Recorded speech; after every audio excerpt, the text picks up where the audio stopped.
that. It's about us all making money and keeping it under one roof and everybody being successful. They didn't start as enemies. They started as a perfect alignment of power, hunger, and timing. When Curtis Jackson found JC and Taylor, the Game was a starving Compton rapper with talent, desperation, and a street reputation that hadn't yet crossed state lines. 50 Cent was already a survivor. 9 shots, blacklist, resurrection, and now the most feared name in hip-hop. Eminem and Dr. Dre were behind him. G-Unit was a machine. The Game didn't just sign to G-Unit, he was absorbed into it. From the beginning, the relationship was unequal. 50 was the general, Game was the soldier who needed a cosign. The documentary wasn't just an album, it was an introduction to the world through G-Unit's lens. Almost every major record featured 50 or referenced him. Game knew it, 50 knew it. In interviews, Game would later admit, "I wouldn't have been the Game without 50, that's just facts." But facts don't stop resentment from growing. Behind the scenes, there was already friction. Game felt boxed in, controlled, treated like a junior partner instead of an equal. 50 felt something more dangerous, disloyalty. Loyalty was everything to G-Unit. You didn't stay neutral, you picked a side. At the time, 50 was at war with Ja Rule, Murder Inc., Fat Joe, Jadakiss, Nas, anyone who questioned his dominance. G-Unit was expected to move as one, but Game didn't. When asked publicly about 50's beefs, Game often deflected, stayed diplomatic, or outright praised people G-Unit was attacking. On the West Coast, he continued showing love to artists that 50 considered enemies. To Game, it was politics. To 50, it was betrayal. 50 later said in interviews, "If you're standing next to me and bullets are flying and you don't shoot back, I can't trust you." That line wasn't metaphorical. As the documentary blew up, so did Game's ego. Platinum plaques changed the dynamic. Suddenly, Game wasn't just 50's artist, he was a star. And stars don't like being told what to say. Behind the scenes, another presence was growing louder. Jimmy Henchman.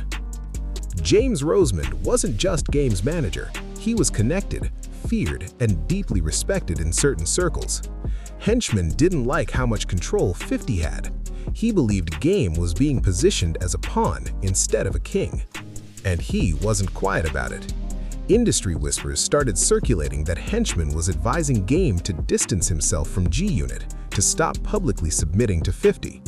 The tension finally snapped in early 2005. Without warning, 50 went on Hot 97 and made it public. Game was kicked out of G-Unit. No meeting, no private call, no warning, just exile. The reaction was immediate and explosive. Game called into Hot 97 furious, denying he was dropped, demanding respect, accusing 50 of jealousy. The situation escalated fast. G-Unit members showed up to the station. Game's people showed up too. Shots were fired outside the building. No one was hit, but the message was unmistakable. This was no longer rap beef. Tony Yayo later said, "This wasn't entertainment. This was real. People could have died." From that moment on, there was no going back. Game leaned fully into the conflict. He dropped diss tracks, named G-Unit members directly, mocked their credibility, challenged 50's authority. Songs like 300 Bars and Runnin' weren't subtle. They were scorched earth. 50 responded in his own way, not just music, but silence mixed with calculated humiliation. He stopped acknowledging Game as relevant. He barred G-Unit members from associating with him. The message was clear. Once you're out, you're erased. But the streets weren't quiet. In 2007, the feud crossed a line that couldn't be undone. Tony Yayo was accused of slapping Jimmy Henchman's teenage son. Whether it was disrespect, coincidence, or provocation didn't matter. In that world, it was unforgivable. Retaliation followed. G-Unit associates were targeted, threats escalated. The tension that began as industry politics became deeply personal. Then came the murder of Lowell Lottie Fletcher, a G-Unit affiliate. Federal prosecutors would later allege Jimmy Henchman orchestrated the killing. The war had left music entirely. 50 never named Game directly when discussing that period, but he didn't have to. In interviews, his message was cold. If you're letting outsiders influence you against your family, you get consequences. Game, meanwhile, tried to rewrite the narrative over the years. He claimed reconciliation. He said he reached out. He said they squashed it. 50 denied all of it. On social media, he mocked the idea of peace. He reposted old clips, laughed off Game's statements, and made it clear there was no forgiveness. No reunion tour, no G-Unit legacy for you. That exclusion mattered. G-Unit went on to be cemented as a historic group.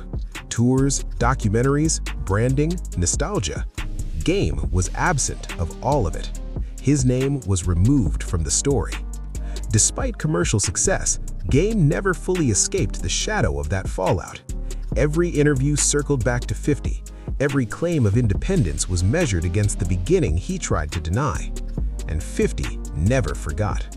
In his world, betrayal isn't something you move past, it's something you remember forever. This wasn't just about music, it was about power, about control, about who leads and who follows. And in the end, the fallout between 50 Cent and the Game became a warning etched into hip-hop history. You can survive enemies, you can survive beefs, but if you're labeled disloyal by the wrong person, the damage lasts forever.